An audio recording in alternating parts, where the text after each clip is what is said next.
នោះបងប្អូនឆ្វែលវាអងតែនសេវារបស់យើងប្រយ័ត្នណាមើលផ្លូវប្រយ័ត្នតាក់បកគោលអងតែននេះស្ទាំងសមុទ្របងប្អូនស្ទាំងសមុទ្រនេះពេញលេងហើយទៀតបងប្អូនឃើញទស្សនាអកសមុទ្រម្ដងនេះទស្សនាស្ទាំងសមុទ្រសិនបងប្អូនពេញលេងហើយនេះ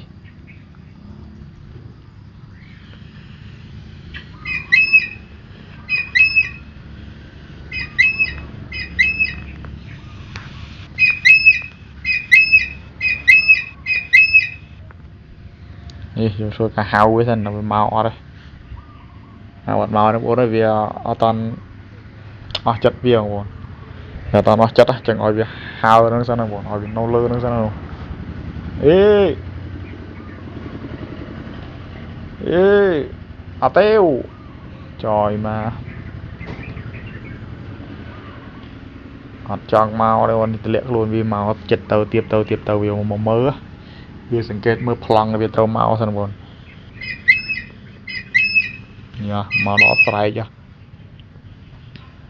ឆ្វែលទៀតទៅវាមើលបងវាមើលប្លង់វាមើលកន្លែងទីតាំងវាត្រូវចុះមកយើងហៅវាតែវាមិនមែនហៅភ្លឹបមកភ្លាមដូចបាក់សៃប្រមាញ់របស់យើងបង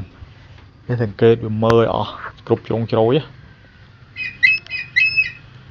ទៅដល់ហើយណានោះមើលឯង40ម៉ែត្រ4ជ្រុង50ម៉ែត្រ4ជ្រុងមកចយមកគ្រប់ពេញលេងអរគុណបងប្អូន